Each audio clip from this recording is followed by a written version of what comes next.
Good morning. Salamat Pegi Dan, Salamat Datang.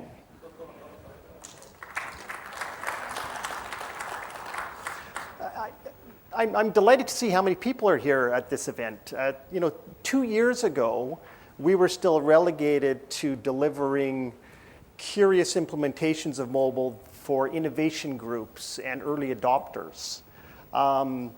That's changed. Now we're seeing some real case studies, some solid implementations, and it's been a long time. I was cleaning out my desk drawers in January, and I actually came across a presentation that we built in overheads. Does anybody remember overheads? Anybody have gray hair? Right? We've been at this for almost 12 years. I haven't been in the industry for 12 years, but the company's been at this for 12 years. What we're excited about is we're seeing implementations globally now. We're no longer just seeing these innovation groups. We're seeing funding in significant ways happening in both market research and corporations. So I want to share with you today some of the findings that we're seeing. But first I want to share with you what keeps us focused. Because with everything going on in the industry, it's easy to lose that focus. So first and foremost, we like people and want people to think of mobile as more than an alternate collection channel. We've heard discussions about the length of the mobile survey. I'm not sure that's the right question to be asking. Shouldn't we be presenting to our customers and prospects the wonderful insights that you can capture through mobile that you can't capture any other way? That's where we like to change the conversation. We don't deny the operational benefits and efficiency of using mobile, but we feel the real benefit is being able to capture insights that you can't capture any other way. That changes the conversation. The second premise is you have to get it right. Mobile devices are the most personal of devices that we have. People expect it to be timely, they expect it to be interesting, engaging, and personal. If you don't get it right, people will disengage. We see stats that suggest that 95% of people won't come back to an experience on mobile if it was a poor experience. So they disengage much quicker than they would online or other methodologies. The third premise, and we saw this in the previous presentation, one size doesn't fit all. We've got SMS, we've got browser, we've got application. Again, I don't think that's the question to be asking. We should be supporting them all. We have multiple operating systems. Who would have imagined that Microsoft would disappear from the mobile landscape? Who would have thought that Nokia would lose over 48% market share in 2 years? Who would have expected that BlackBerry would belly flop like they have? As Guy mentioned, they introduced BlackBerry 10 today, and their stock plunged 12%. Okay? Samsung is trying to promote BADA. Some are suggesting that Facebook is going to show up with their own phone. So it's a confusing, fragmented landscape. It's constantly shifting. We, as technologists, have to shield our customers from that. We have to be burdened by that. We have to protect our customers from that. And the fourth fundamental premise is that market research isn't marketing. We have to honor the traditions of market research. We have to honor those methodologies. So often on the technology side, we stand back and we gripe about slow adoption. That's not right. As technologists, we have to take that into consideration and we have to accommodate that.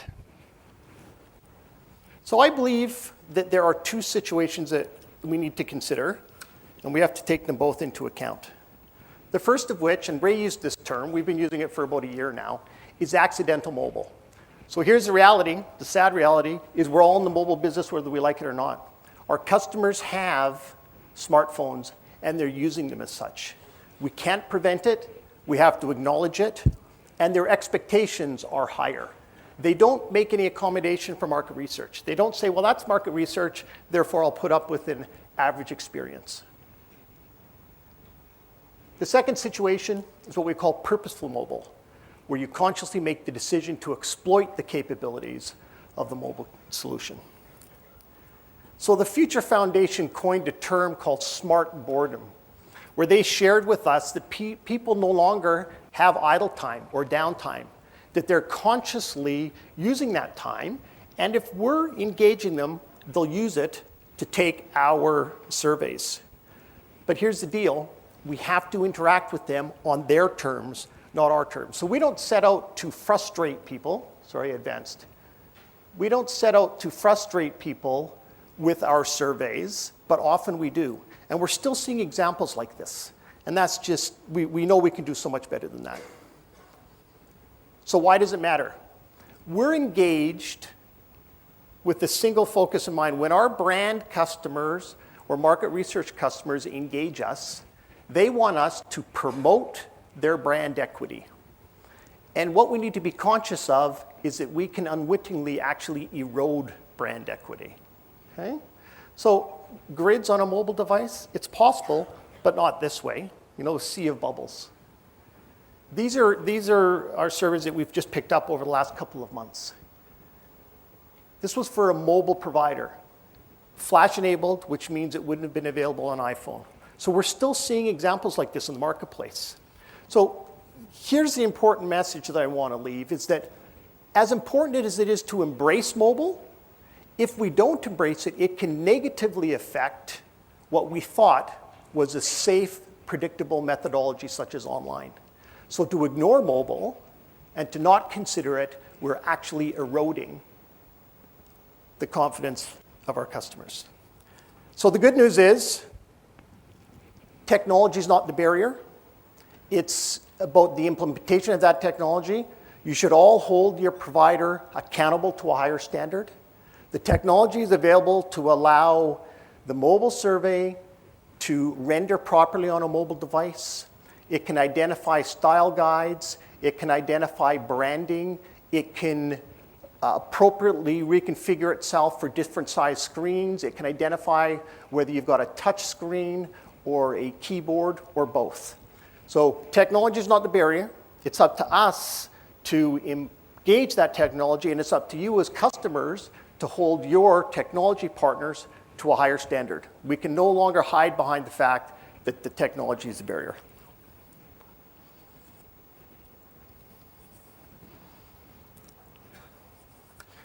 Okay, so let's take a quick look at how we're doing. So Tim Macer and Sheila Wilson of Meaning Inc. in the UK completed a study that Confirmit helped sponsor. And part of that study was on mobile adoption in market research. So here's how we're doing. 62% of market research companies don't have a smartphone or a mobile policy of any sorts. 23% do have a policy, and that policy is actually to reject surveys. Okay? So that's 85% of our industry consciously chooses to ignore or reject mobile. It seems incongruous to me when churn, compliance, respondent frustration is so high in our minds, and yet we do things like this. 15% of us with the market research industry do adjust for smartphones, and yet nobody is routing a mobile user to another survey. Again, that seems incongruous because it is so hard to attract people and engage people. If they are coming to our sites to take our survey, shouldn't we be routing them elsewhere? So again, the message here is no decision is a decision. So I want to share with you a case study that I think illustrates purposefully mobile. Heineken would characterize themselves as a brewer of great beer. They'd also characterize themselves as being very aggressive in pursuing growth markets. They'd also suggest that they're very aggressive marketers. The challenge Heineken has, as do other brewers, is finding emerging markets. Often these emerging markets don't have bureaus of statistics. Nielsen isn't present. Government data is suspect or incomplete, so they have to find a way to capture this information themselves. So I'm going to show you a quick video, which will help set the stage.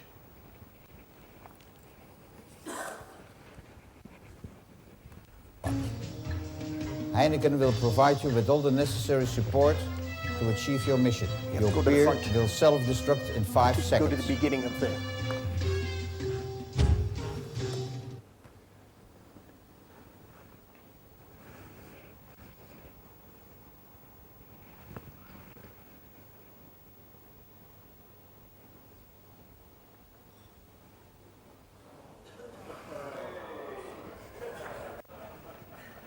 And we're technologists, right? We can't run a...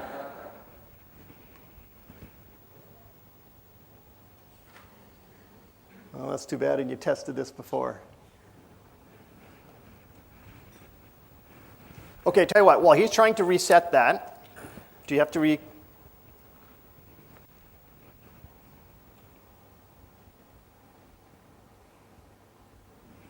I'm stopping my timer. Well, while we're just sorting that out, Dave, perhaps just ask you a couple of questions. So the figures you were just showing on screen there about the percentage of people who detect for mobile and disallow, and then those who do adjust and whatever. What do you think are the main barriers as to why people are still disallowing or not even detecting at all? Do you think is it just ignorance, do you think? Or? No, I don't think it's ignorance. I think it's working fine, let's not break it, right? Online has been delivering wonderful results. It has low costs. You know, the costs have been driven down. And so it's working. So they're suggesting, really, do we need to mess with it? And they would only do so should they face the realities that they're starting to erode that predictable methodology. I believe that's the case. So I agree with you, and I think it's one of the biggest challenges we have at the moment. And people are so used to having norms as well, and normative data, and that this is something that's going to upset the apple cart, and it's not something that we can just switch overnight. Yeah. There's an author of a book called Good to Great, and I love the beginning of that passage in that book. It says, the enemy of great is good. And if things are just working fine, why change? And I think that's part of the challenge we're finding in market research. But it's not going to continue that way. And mobile's going to be one of those things that undermines, so we should get ahead of it. Okay, let's try this again.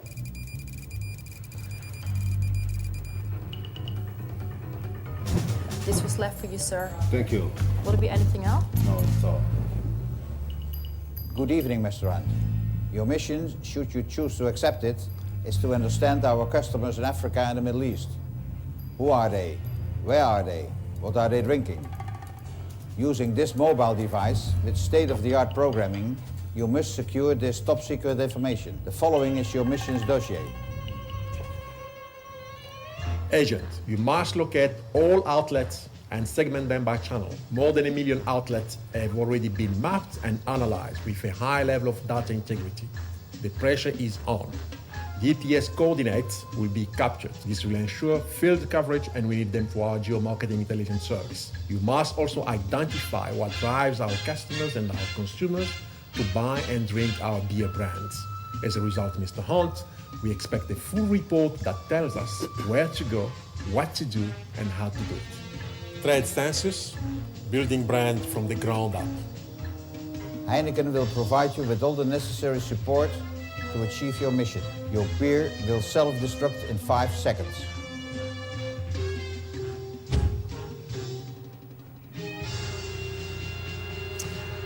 So this is a video that Heineken made to help promote their implementation of mobile through their company.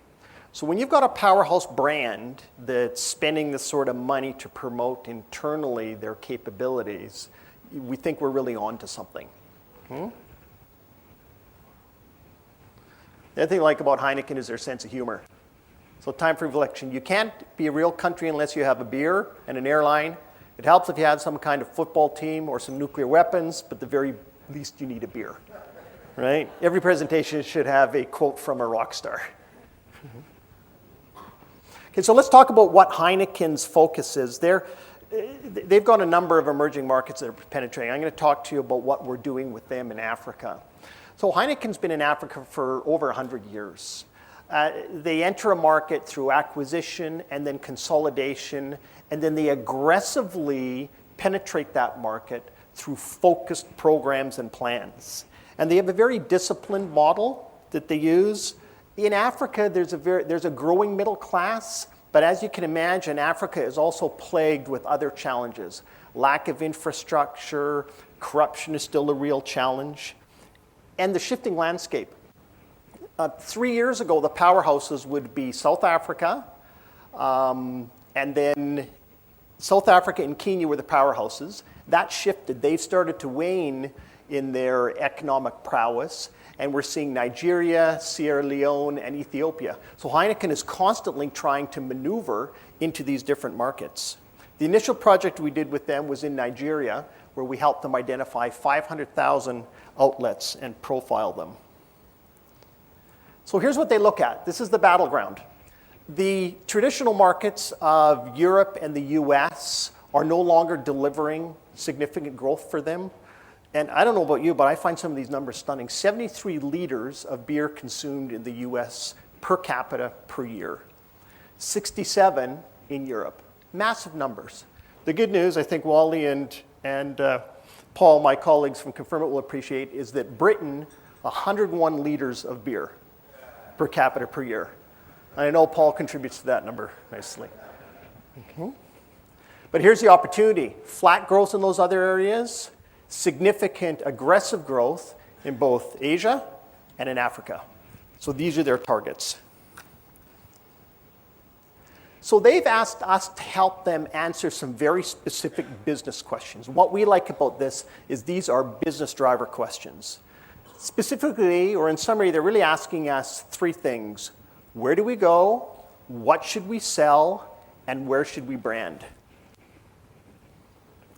So I'm going to try and illustrate what the methodology is without disclosing anything that I haven't been authorized to do so. So the first thing we do, it's an application-based solution that we're providing them. And the first thing that we'll do is we'll pre-populate the application with the information that we already know. So we know who the competitors are. We know who the competitors' brands are. We know what the types of locations are. So there's something called she-beans. There are bars, there are discos, there are restaurants that all can sell beer. So we'll pre-populate that into the mobile app, and then we'll set parameters. We know that a she-bean only distributes certain volumes. We know that the different competitors only have certain beer brands. So we populate that into the app because we're looking to reject, while in field, any anomalies and any information that is inaccurate.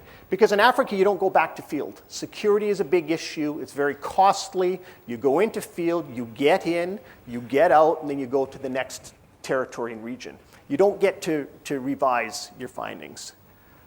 So what they want us to do, if they're asking us to look, just for illustration, if they're asking us, we're looking for flamingos, reject anything that might look like a flamingo, but be ruthless about it. They want us to be ruthless in our rejection of information that might not fit because they're directing their sales teams. So then we'll deploy the solution to mobile devices. In Nigeria, it was exclusively Nokia. In Ethiopia, it's a combination of Nokia and Android. In South Africa, it was actually a combination of BlackBerry and Android. So depending on what devices they have available, they move them all over the region. It's a challenge often to move devices around, but depending what's available is what we'll deploy to. One of the challenges we found in our first study in Nigeria was that we had significant erosion in the number of devices. We had about 200 people in field, all with Nokia devices, and within 2 weeks, more than 40% of the devices disappeared. Okay? And we thought, well, this is a problem. That was a major impact on our ability. So we changed the study to include the device as the incentive. So if they didn't lose the device, they didn't lose the device, they were able to keep their job, and they get the device at the end of the study. Worked out very well for them.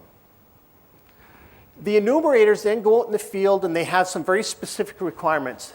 They capture a GPS coordinate at the location. They take 2 photos, one outside and then one inside. They complete an inventory.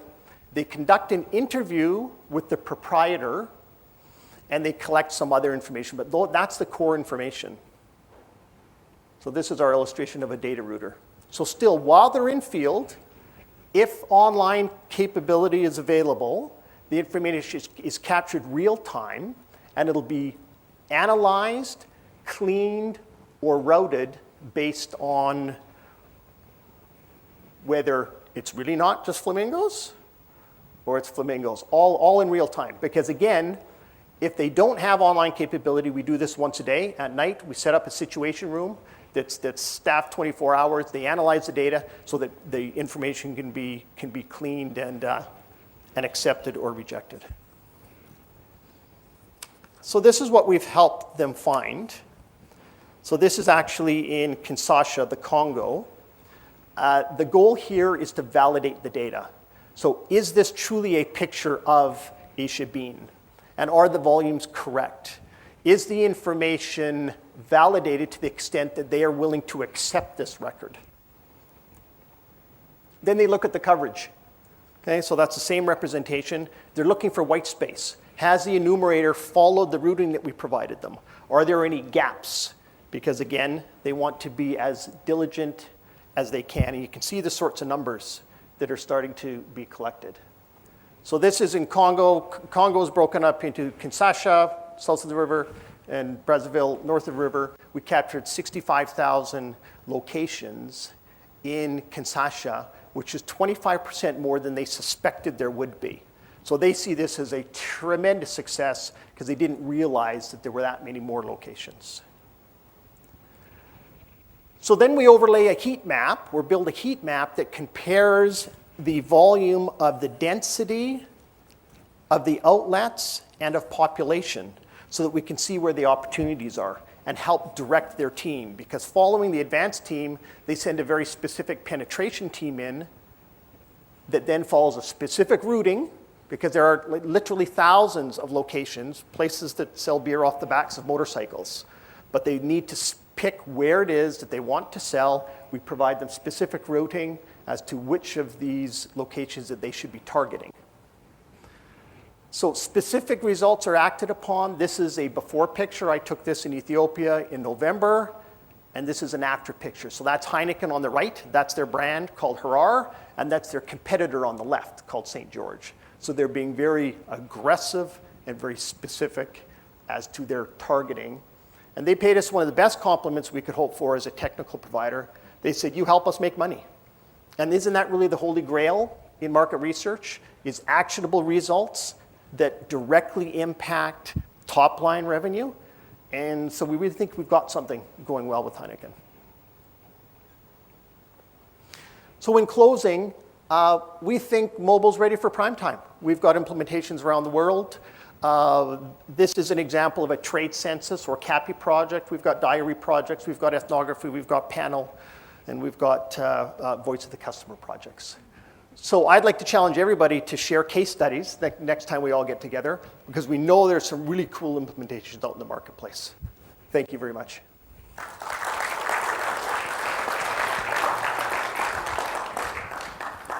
Thank you very much, Dave. And well managed for the technical hiccups.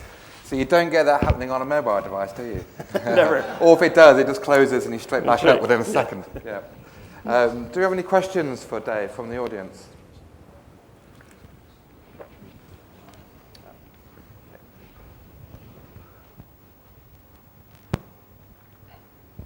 Hi, Dave. Great case study. Thanks for sharing that with us.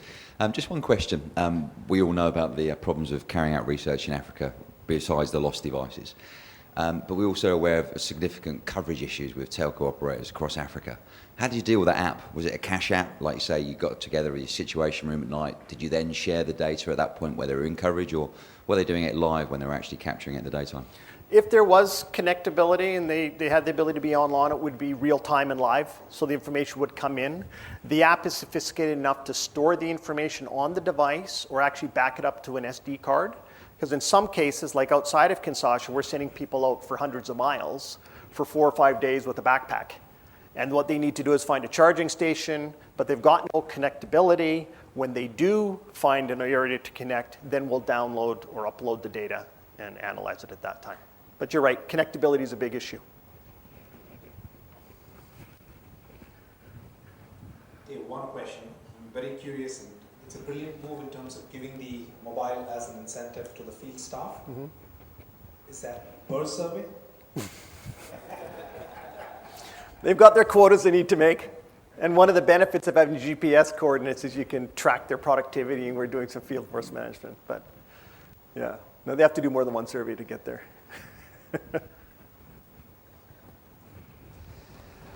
Any more questions from the audience? Mandar from Eki Communications. You talked about real-time cleaning of data. So was that by actually calling the outlets or any other mechanism which you use? There is actually a back check method where the information is validated. It could be sent back to the supervisor who's in the field to back check with the enumerator. It can be sent back directly to the enumerator. So the application allows us to push either a new survey or a partially completed survey out to the enumerator, or it will be validated and cleaned or rejected in the situation room. Yeah.